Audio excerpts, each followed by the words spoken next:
2024 మలుపు తిప్పిన ఘటనలకు మరచిపోలేని సంఘటనలకు వేదికైంది. ఓ ఘన విజయం, ఓ ఘోర పరాజయం, పొలిటికల్ తెరపై ఓ కొత్త స్టార్ ఆవిర్భావం, అన్నపైకి తిరిగిన ఓ బాణం, బెజవాడలో వరదలు, తిరుమల లడ్డూ వివాదం, ఇలా 2024లో జరిగిన సంఘటనల్ని మరోసారి రివైండ్ చేసుకుంటూ 2025కి ఆహ్వానం పలుకుదాం.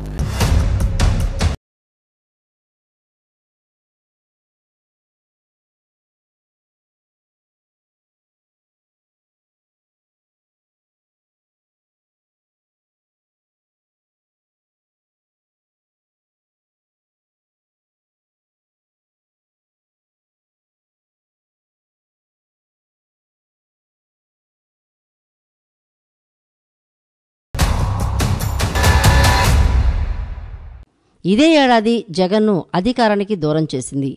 చంద్రబాబు చేతిలోకి పవర్ వచ్చింది. పవన్ కళ్యాణ్ ప్రాధాన్యతను తెలియచెప్పింది.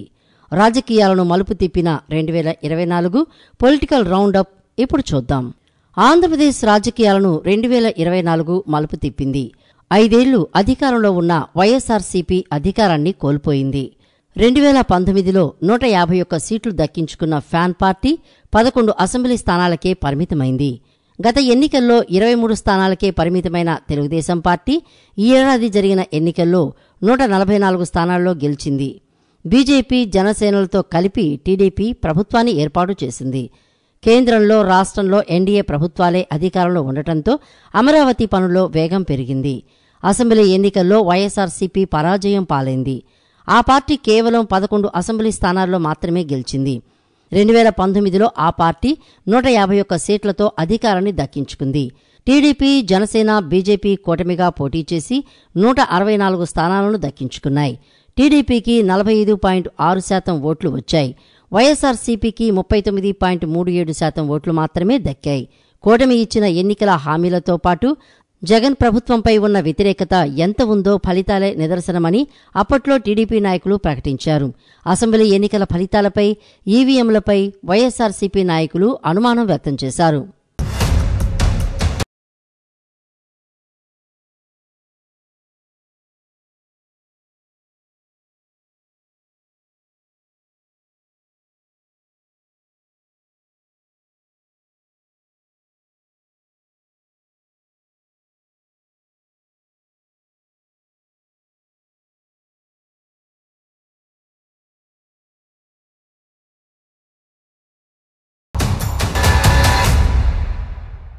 ఆంధ్రప్రదేశ్ ముఖ్యమంత్రిగా చంద్రబాబు నాయుడు ఈ ఏడాది జూన్ 6న ప్రమాణం చేశారు.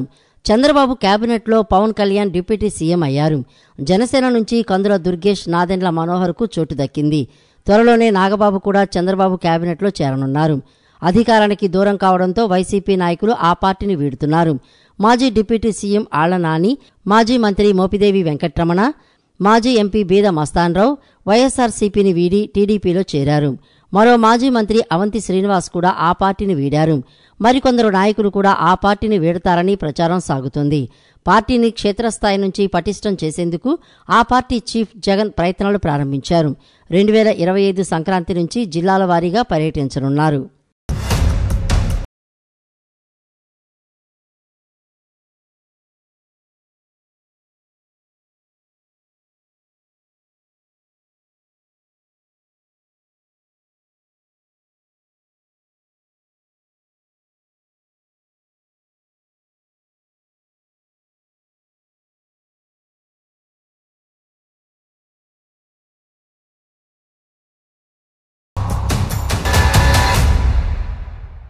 జనసేన పార్టీ ఏర్పడిన 10 ఏళ్ల తర్వాత ఆంధ్రప్రదేశ్ రాజకీయాల్లో తన స్థానాన్ని సుస్థిరం చేసుకుంది.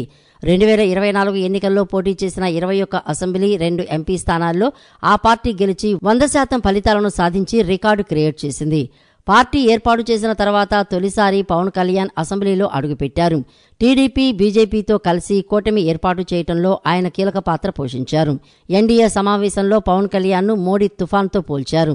మహారాష్ట్ర ఎన్నికల సమయంలో పవన్ కళ్యాణ్ను ప్రచారం చేయాలని కేంద్ర హోంశాఖ మంత్రి అమిత్ షా కోరారు. ఆయన ఆహ్వానం మేరకు మహారాష్ట్రలో తెలుగు ఓటర్లు ఎక్కువగా ఉండే నియోజకవర్గాల్లో పవన్ ప్రచారం చేశారు. ఇది ఎన్డీఏ కూటమికి కలిసి వచ్చింది. పవన్ కళ్యాణ్ ప్రచారం చేసిన నియోజకవర్గాల్లో ఎన్డీఏ కూటమి అభ్యర్థులు విజయం సాధించారు. ఇది జాతీయ స్థాయిలో ఆ పార్టీకి గుర్తింపు తెచ్చింది.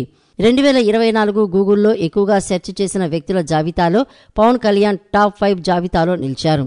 డిప్యూటీ సీఎంగా దూకుడుగా ముందుకు వెళ్తున్నారు.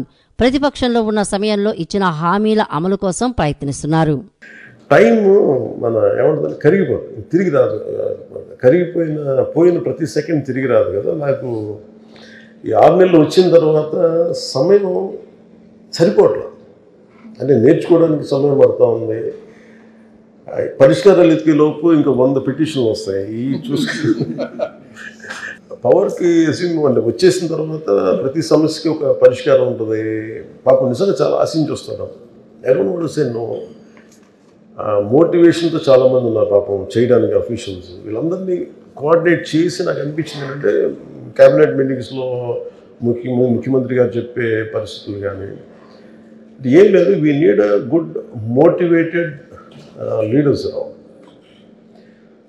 నాకు అప్పుడు తిరగడం వల్ల నాకు ఏమనిపించింది అంటే మళ్ళీ ఇప్పుడు సపోజ్ మనకి ఇసుక ఇష్యూస్ కానీ అంటే we want to give we are committed to give a very good governance, very clean governance, accountable governance.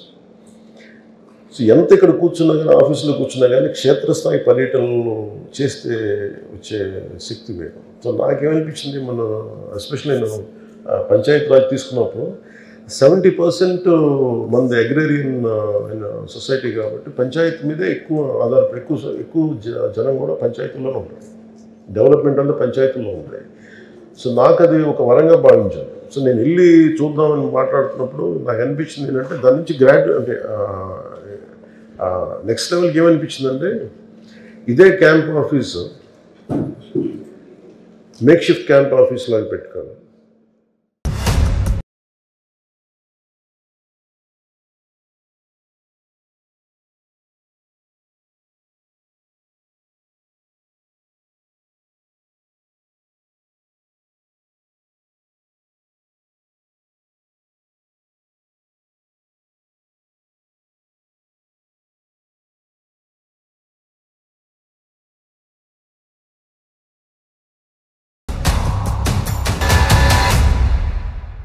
NDA కూటమిలో టీడీపీ కీలక భాగస్వామిగా మారింది.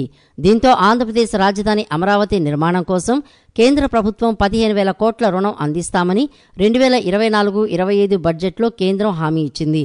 ఇందులో 90% కేంద్రం, 10% రాష్ట్ర ప్రభుత్వం భరిస్తుంది. ఈ రుణంపై 15 ఏళ్లు మారిటోరియం ఉంటుంది. దీనికి 4% వడ్డీ, రాష్ట్ర ప్రభుత్వం చెల్లించాల్సిన 10% నిధులను కూడా కేంద్రమే సర్దుబాటు చేస్తుంది.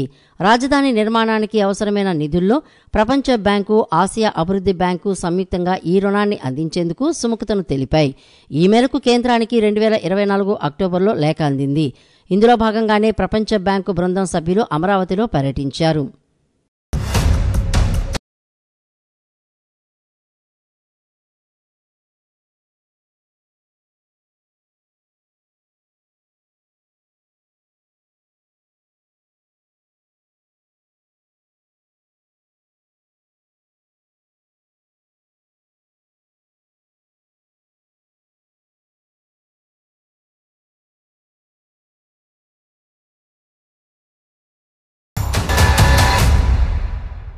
తిరుపతి లడ్డూకు ఉపయోగించిన నెయ్యిలో జంతువుల కొవ్వు కలిసిందని ఈ ఏడాది సెప్టెంబర్ 18న చంద్రబాబు చేసిన ప్రకటన కలకలం రేపింది.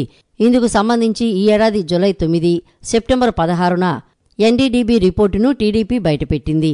టీటీడీ రిపోర్టును టీడీపీ కార్యాలయం నుంచి ఎలా విడుదల చేస్తారని వైఎస్సార్సీపీ ప్రశ్నించింది. కల్తీ నెయ్యిపై విచారణ జరిపేందుకు సెప్టెంబర్ 24న గుంటూరు రేంజ్ ఐటీ సర్వశ్రేష్ఠ త్రిపాఠి చీఫ్గా సిట్ ఏర్పాటైంది. కల్తీ వ్యవహారంపై సీబీఐ విచారణ కోరుతూ అప్పటి టీటీడీ చైర్మన్ వైవీ సుబ్బారెడ్డి సుప్రీంకోర్టులో పిటిషన్ దాఖలు చేశారు.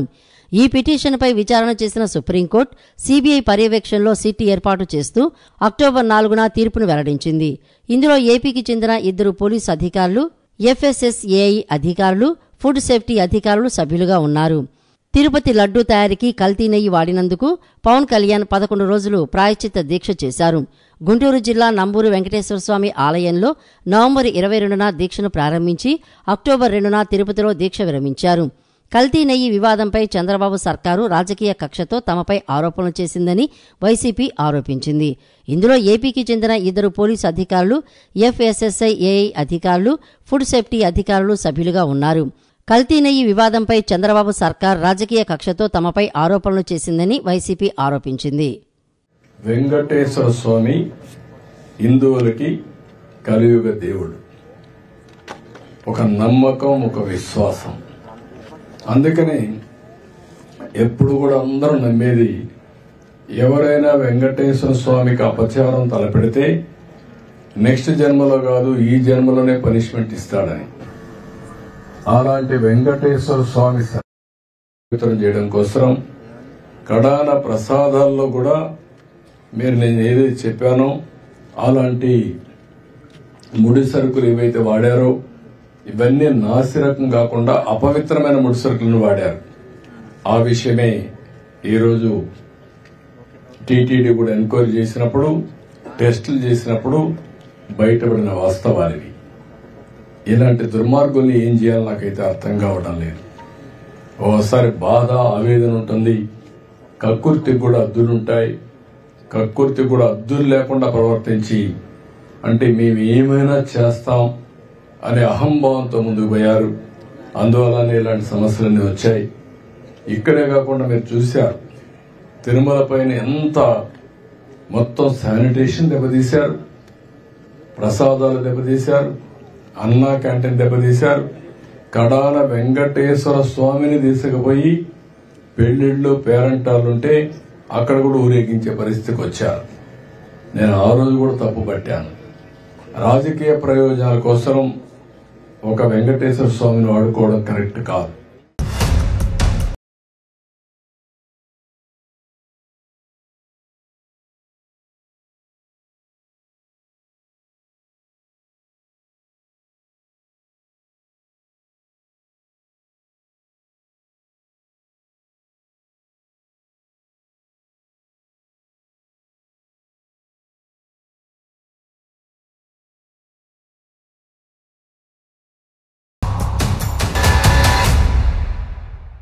కాకినాడ పోర్టులో రేషన్ బియ్యం తరలిస్తున్న స్టెల్లా నౌకను సీజ్ చేశారు అధికారులు. ఈ ఏడాది నవంబర్ 29న కాకినాడ పోర్టు నుంచి ఆఫ్రికాకు బియ్యం తరలిస్తున్న నౌకను పవన్ కళ్యాణ్ పరిశీలించారు. బియ్యం అక్రమంగా తరలిస్తుంటే అధికారులు ఏం చేస్తున్నారని ఆయన ప్రశ్నించారు. సీజ్ ద షిప్ అని ఆయన అధికారులను ఆదేశించారు. ఈ నౌకలో 4000 టన్నుల బియ్యం ఉంటే 1320 టన్నుల బియ్యం రేషన్ బియ్యం అని కలెక్టర్ షాన్మోహన్ సగిలి చెప్పారు. రేషన్ బియ్యం అక్రమ రవాణాకు అడ్డుకట్ట వేసేందుకు రాష్ట్ర ప్రభుత్వం ఈ నెల 6న సిట్టు ఏర్పాటు చేసింది. ఈ సిట్టుకు వినీత్ బ్రిజ్లాల్ చీఫ్గా కొనసాగుతారు. రేషన్ బియ్యం అక్రమ రవాణాపై నమోదైన 13 ఎఫ్ఐఆర్లపై ఈ సిట్టు విచారణ చేయనుంది. కాకినాడ పోర్టు ద్వారా విదేశాలకు రేషన్ బియ్యం తరలింపులో ఎవరెవరు కీలకంగా వ్యవహరించారనే దానిపై సిట్టు విచారణ చేయనుంది. దాదాపు ఇప్పటికీ 51,000 టన్నులు ఈ మనకి పబ్లిక్ డిస్ట్రిబ్యూషన్ సిస్టమ్ సంబంధించిన ఈ బియ్యాన్ని పట్టుకోగలిగారు. గోదాం దాదాపు 13 గోడౌన్స్లో. కొండబాబు గారు కొన్ని సంవత్సరాల నుంచి చెప్తా ఉన్నారు, ఈ స్మగ్లింగ్ అరికట్టాలి, అవినీతికి మయమైపోయింది కాకినాడ పోర్ట్ అని. దీని వెనక Kakinada port is become free for all అని చెప్పారు ఇందాక. 1000 నుంచి 1100 లారీలు వెళ్ళే ఈ పోర్టుకి 16 మంది సెక్యూరిటీ. లారీకి ఎంతమంది ఉన్నారో మీరు అర్థం చేసుకోండి. అసలు విచిత్రంగా మనోహర్ గారు పట్టుకొని కేసులు పెట్టి అధికారులకి చెప్పినా కానీ, అటు పోలీస్ కానీ, రెవెన్యూ కానీ, సివిల్ సప్లైస్ కానీ యాక్షన్ చాలా నామమాత్రంగా తీసుకుంటా ఉన్నాను. నేను చాలా సందర్భాల్లో ఆయన అడుగుతూ ఉన్నాను, క్యాబినెట్ మీటింగ్స్లో అడిగాను ఏం జరుగుతుందని. నేను ఒకటే ఏం చెప్పానంటే, ఇందాక మన మనోహర్ గారికి వీళ్ళకి మనం ఏ యాక్షన్ కనుక మనం ముందుకు తీసుకెళ్ళకపోతే వీళ్ళు ఇన్ని మాటలు చెప్పి దీన్ని ఏమి ముందుకు తీసుకెళ్ళలేదేంటి అన్న అపవాదం మనందరి మీద ఉంటుంది.